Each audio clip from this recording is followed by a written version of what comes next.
When he appeared in Kildare earlier this week, 3,000 people went to see him. In Sligo, 8,000 turned up. And last night in Armagh, there was a crowd of around 5,000.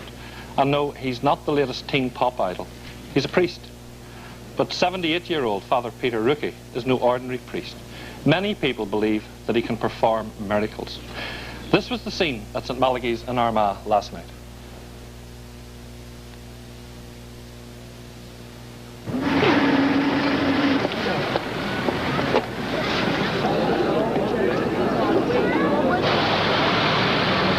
He was in Medjugorje, I was with him in Medjugorje. And has he helped you before? Yes, he's great. Full of spirit. What did he do before? What happened the last time? What happened? Just the spirit was moving everywhere. Yeah. That's what happened. And do you hope these two people can be seen tonight? I hope so. I hope so. If it's God's will. It's God's will, that's right. Very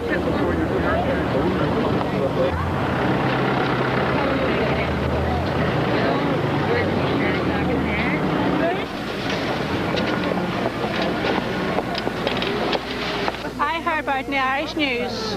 And did you get inside the church? I got outside the church and I got shaking his hand. And why are you here? I'm here because of God's grace. God gave me the grace to come here to meet a very holy man.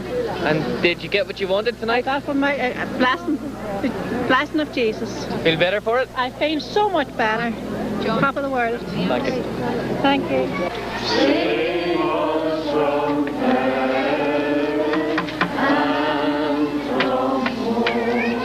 Left his head straight up in the air and turned it right round and looked at the priest. And he never done that before. You disappointed? No, I'm not disappointed in a way because I know I'm going to get heard by the priest. Yeah. I have great belief in him because I've been writing to him in America before I even seen him at all. So, yes, I love his powerful.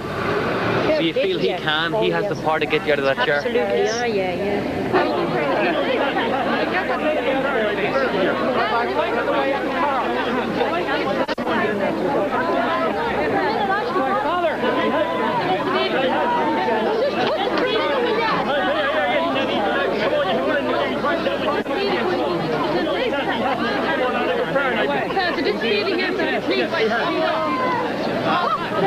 Now lock all doors, Rich. Right, your fingers. Now those were the pictures we took outside the church grounds of St Malachy's in Armagh last night. If you think they were unemotional, we had many, many more pictures that we took inside the grounds, but this morning the St Malachy's were about to threaten us with a court injunction if we showed those pictures. So needless to say, we didn't show the pictures, but I think you get the flavour. To add to the flavour, two of the Kelly researchers were there last night. Chris, first of all, what did you see? Thousands of people, Jerry. The place was absolutely packed. The church was filled to capacity. I was told there was about 2,000 people inside the church. We estimate about 1.5 outside. Huge crowd, and all to see Father Rookey. And who did you talk to, and what kind of stories were they telling? We couldn't get inside the church, unfortunately, but those we spoke to outside were there to see the man. Some wanted to be healed, some were just there for the feel-good element of it. But you felt most people did want to be healed, did they? You feel? Yeah, there were a lot of sick people there. There was ambulances, as you probably saw in the film. There were stretchers. I mean, people did want to be healed. They were expecting miracles. Patricia, did you see any miracles? No, I didn't see any miracles. I didn't see anyone rising out of a wheelchair, but I would say that the feeling of they weren't all sick. There were people who wanted to be spiritually renewed. But I mean, they were coming up in their thousands. They were thrusting babies at Father Rookey. They were trying to touch his robes. Yes, indeed. It was. They had a lot of people had come hoping to get an individual blessing, and he was given a general blessing outside the church, which was the most practical, sensible thing. Because if he had gone through the church grounds, there would have been mass hysteria. There could have been people hurt in the crowd. So normally he would lay hands on people, but last night he didn't. Yes. What did it, in a couple of sentences, what did it feel like to you? Young fella going to see something like this. To me, I mean, if there were miracles going to happen, I didn't see them. And to that end, I was quite disappointed. But I did sense hope, which was great. How did you feel about the whole thing? A sense of contentment. It was just a contentment throughout the church grounds. Have you seen anything like it at all? When the Pope came to Ireland, that's the feeling. That's the feeling. When the Pope came to Ireland. Ladies and gentlemen, this is Father Rookey.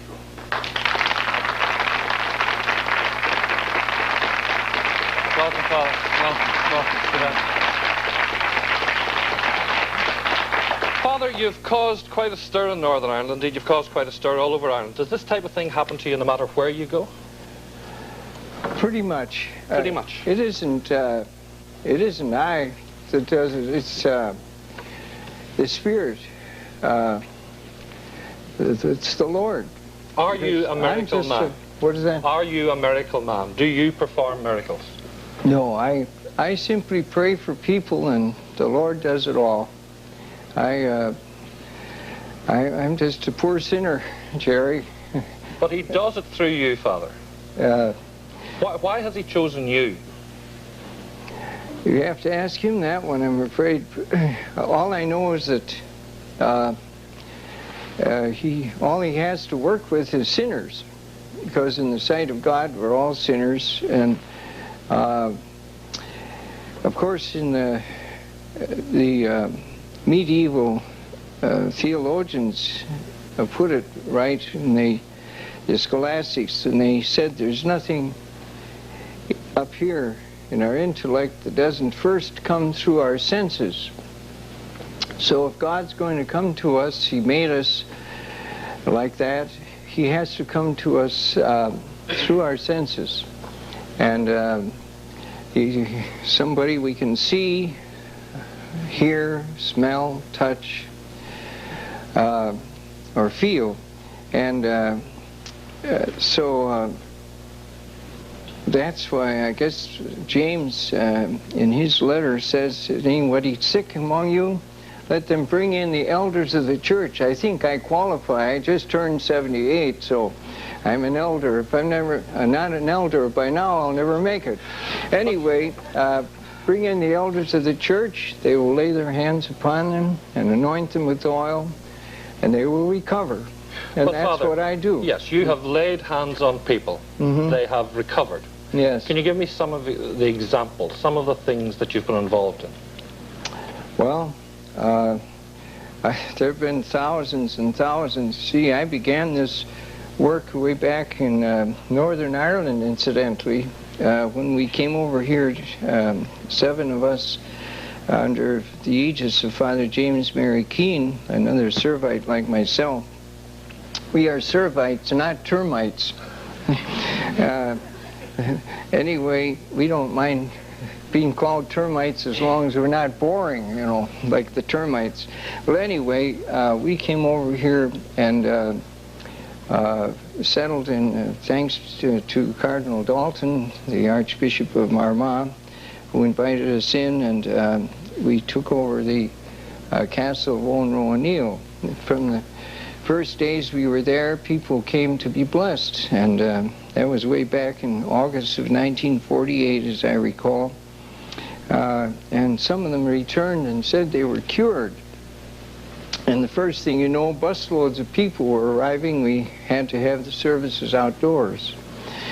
So, What kind of people have you cured? What kind of illnesses have you cured? Oh, well, last night in Armagh, a man who came out there in those early days, in 1950. He was subject to regular attacks of epilepsy, and he said he gets up and witnesses almost invariably when we come that he has never had an attack since.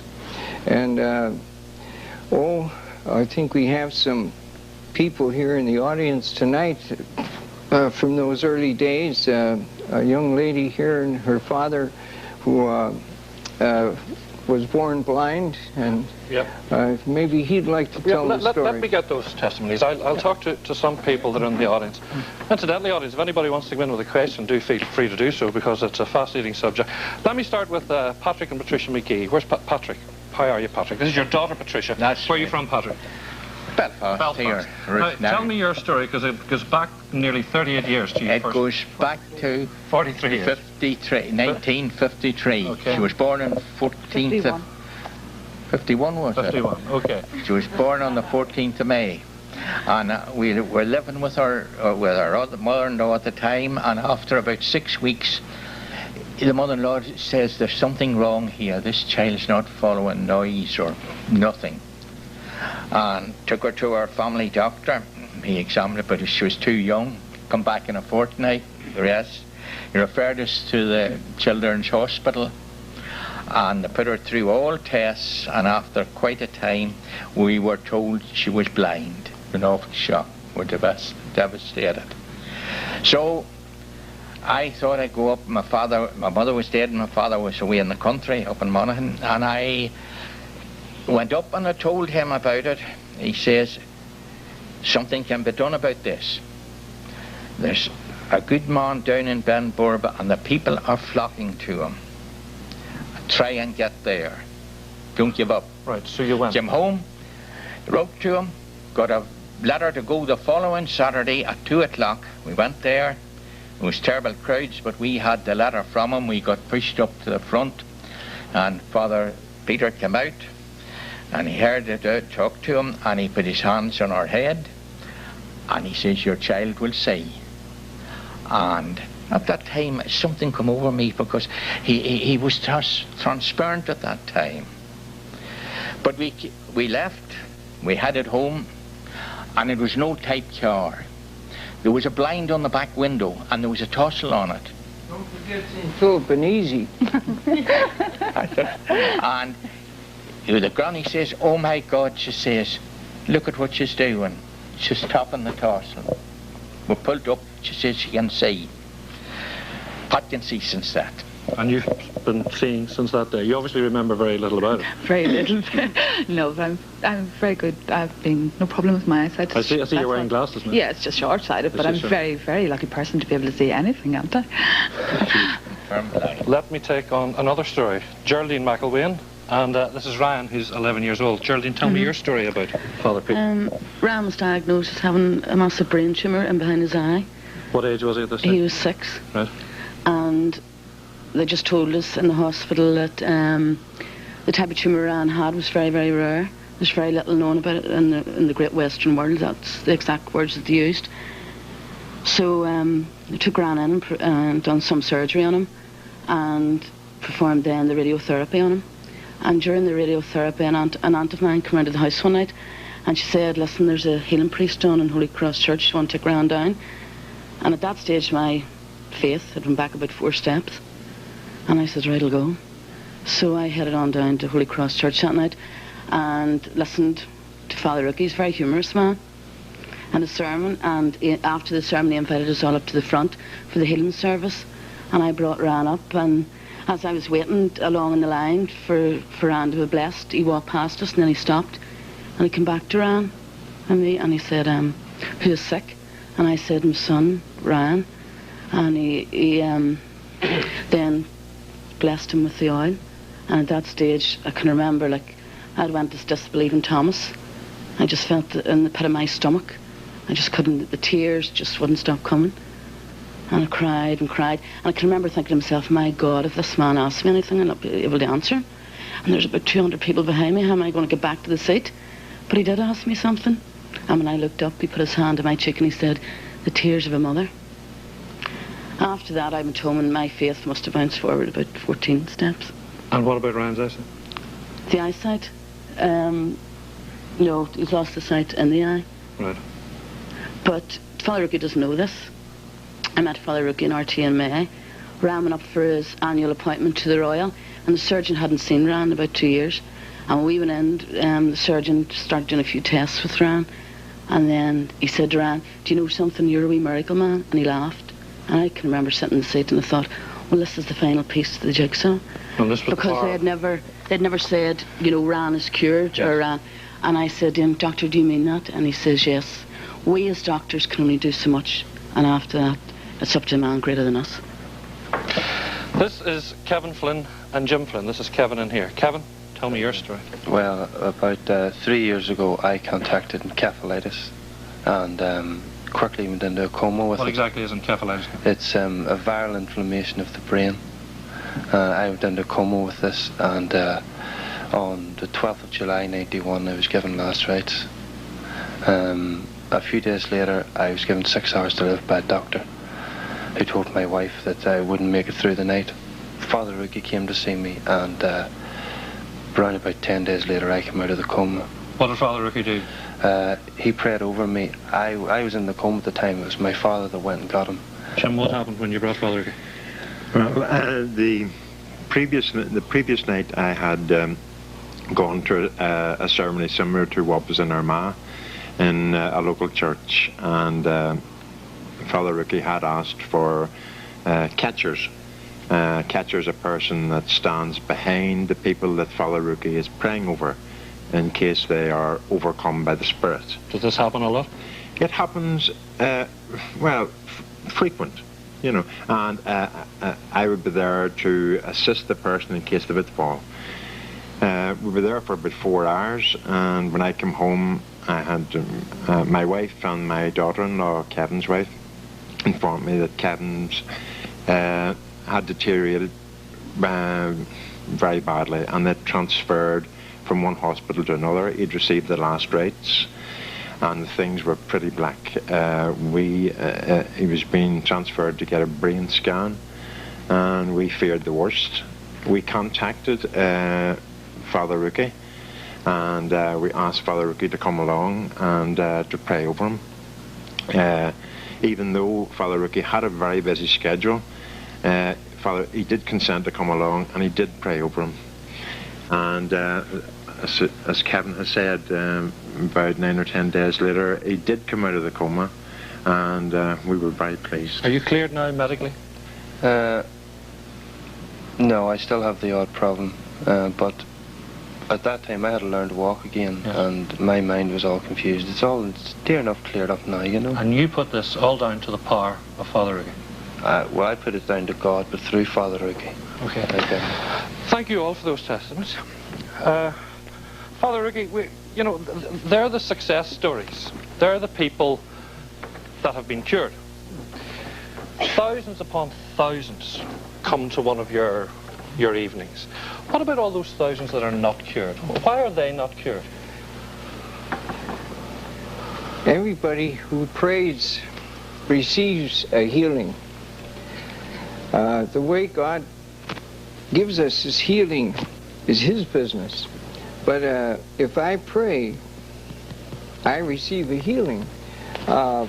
In fact, the longer I pray, the more beautiful I become. Back into that image and likeness God first made Adam and Eve. Because praying cleanses and makes us beautiful. I think one of the problems in our praying is that we're looking for success in our praying. Sure, it's nice for me to see people come out of the wheelchairs. I'd say about even over half of the people who come in to the healing services in wheelchairs push them out of the place. At least half? I would say about half in my, over the years. I'd say about half of those people. And anyway, it's nice to see that. But, well, it's unbelievable, but it's unbelievable that half of those people that came in wheelchairs will walk out. But the thing is, God did not call you and me to be successful. He called us to be faithful. That's an expression Teresa of Calcutta came off with, and some reporter asked her, to what do you attribute your success? She said, God didn't call me to be successful, he called me to be faithful. And I think that's where it is. If I am faithful to my prayers, I am being healed. You and I have both gone to hospitals to cheer people up. We've been cheered up by them. Whatever it was, accident, whatever it was, has made them a different person. But can you heal non-believers? Can you heal non-Catholics? Jews, Muslims, non-Catholics, everybody has come to the healing services. I remember 3 years ago a Hindu from India. His parents brought him. He was blind. A young man in his 20s. He was healed instantly, and somebody asked him after, can you remain a Hindu after this? He said, well, I'll have to pray about that. Can you heal through a television lens? Can you heal through a telephone line? Oh, much of our healing goes on through the telephone, or through the miracle prayer which we send out to people. Just in a lighter vein, a lady said in London, wrote us about 2 years ago, I believe, that somebody had handed her one of the miracle prayers. I don't know if you've seen that. Yes, I've seen the prayer, yes. But she said she started praying that. She hasn't had a drink since. She was a confirmed alcoholic. So it's, I don't know what I did with them, but I've got one here somewhere. We'll see them in a minute. Anyway, that's where it is. I often think of Monica, Saint. She wouldn't have that saint in front of her name if she didn't pray those 40 years or so for her pagan husband and her wayward son Augustine, and she became a saint in the process. For over 30 years, Father, you didn't heal. That's right. Your own order asked you not to do that. Well, they didn't exactly say that, but they gave me other jobs which engaged me, and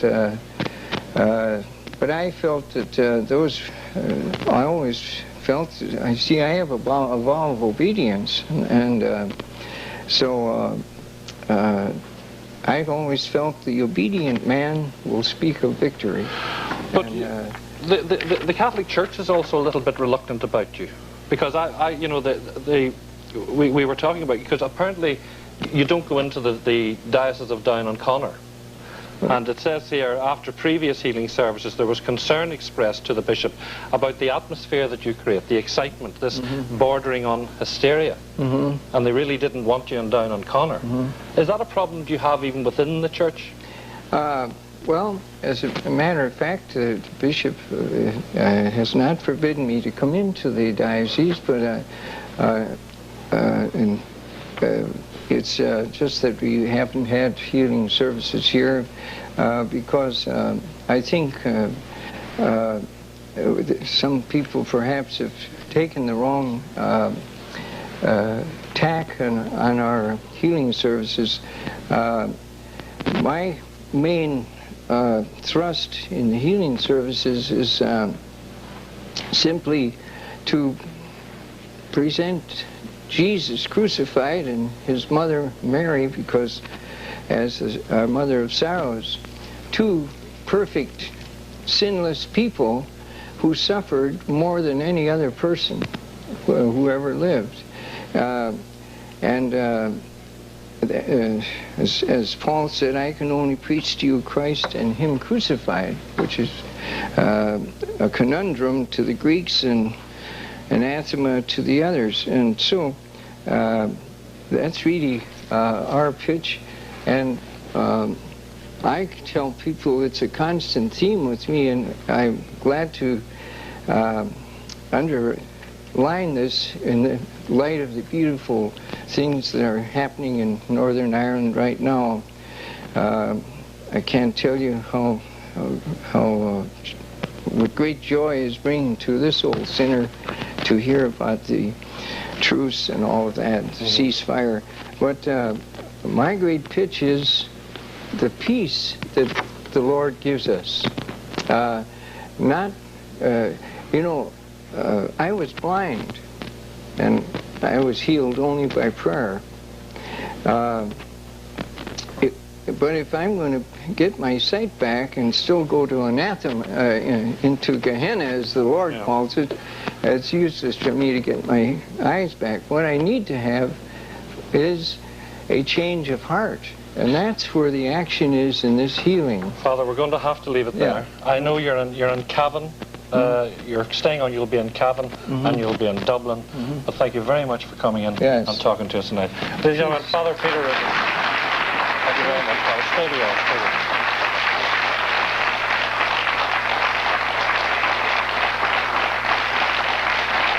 Have we, sit down, Father, for a moment. I just wanted to check the audience. Have we any skeptics at all in the audience? Anyone that doesn't actually believe in what we've been talking about? No? Everybody's quite happy with what you've heard this evening? And believe? Yes? Are you happy, or are you slightly skeptical of what you've said? No, not that I did have, I suppose, confusion. I went to see Father Peter Rookey in Mount Argus in Dublin. My purpose of going wasn't that I wanted anything, more an observer. I looked, and my experience was I did see people getting up from wheelchairs and walking. You saw it? I did see that with my own eyes. You know, I was absolutely fascinated with all this. I started to question. I didn't know what this slaying in the spirit or resting in the spirit was. I was observing and seeing these people, as the other gentleman mentioned. There was catchers, and I thought, what is this? Is it a show? Had it had a profound effect on you? It did. It did. You know, I say, is this hypnosis or whatever? And then as time went on, my experience was that, yes, the Lord does use people with different gifts. Father Peter Rookey is gifted for healing. Maybe not everyone's cured, but Christ has no hands or feet or anything else but ours for to be used. Thank you very much indeed for that. Thank you. There we leave it. I'm sure it's yes, yes, yes, yes. Well, thank you very much. Thank you, Father.